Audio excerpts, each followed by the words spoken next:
Welcome to West Wing Week.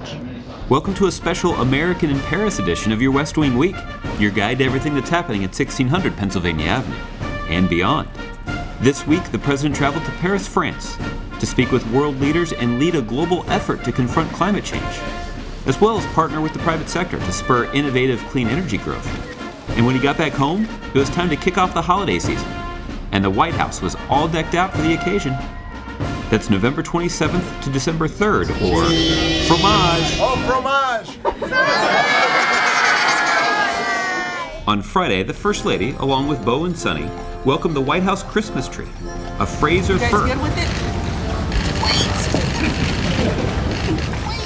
it? Meanwhile, hundreds of volunteers prepared the White House. The president and his daughters did some holiday shopping at a local bookstore, Upshur Street Books.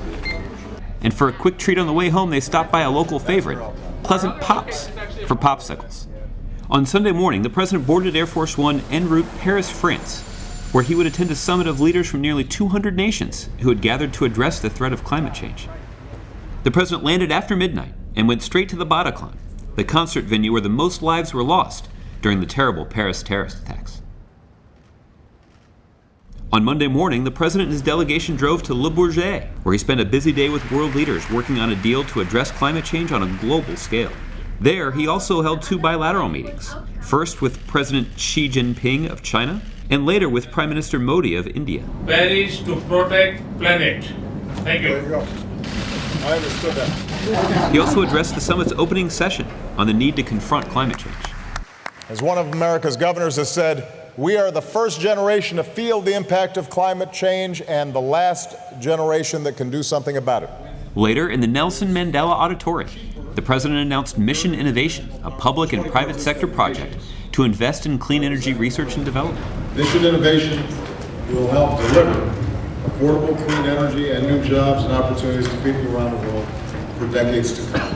Following in the European tradition, the president attended a late dinner hosted by President Hollande of France in Paris's historic Marais neighborhood. Tuesday's agenda was filled with more meetings, first with President Erdogan of Turkey and his delegation at the U.S. ambassador's residence in Paris. Then the president got to meet with embassy staff and their kids. Thank you, guys.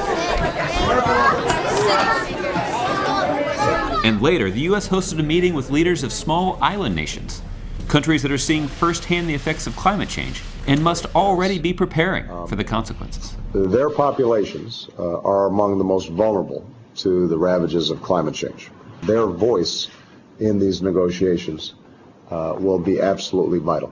Then it was lights, camera, action as the president sat down for an interview with French journalist Laura Heim of Canal+. Regardless of your religious faith, the essence of a good life is not what you can destroy, but what you can build. The president's final event of the day before flying home was a news conference where he answered questions about the Turkish border with Syria, our campaign to degrade and ultimately destroy ISIL, and both the threat and opportunity posed by climate change. Now, the fact of the matter is there's a reason why you have the largest gathering of world leaders probably in human history here in Paris. Everybody else is taking climate change really seriously.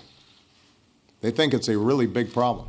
Then it was time for the president and his staff to head home, leaving behind a delegation of Americans to continue the work with other nations to finalize the details of the climate deal. On Thursday morning, the president delivered a statement about the senseless shooting in San Bernardino, California. Later, the president participated in one of his favorite quarterly activities, meeting with the season's class of interns, where he gets to put on his mentor hat and answer some questions. Worry less about what you want to be. Worry more about what you want to do. That evening, the first family kicked off the holiday season with the lighting ceremony for the National Christmas Tree on the White House Ellipse.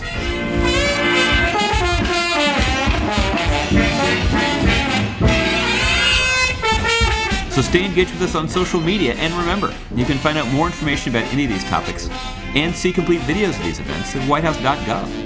Thanks so much for checking out this special Hope in Climate Change edition of your West Wing Week. You can smile in this picture only. Afterwards, Marines don't smile. We appreciate everything you guys do, all right? Keep up the great work. Have a good holiday. You guys have a good Thanksgiving? Thanks, sir. Yes, sir. Yeah? Who cooked? McDonald's. I hear they do a great turkey.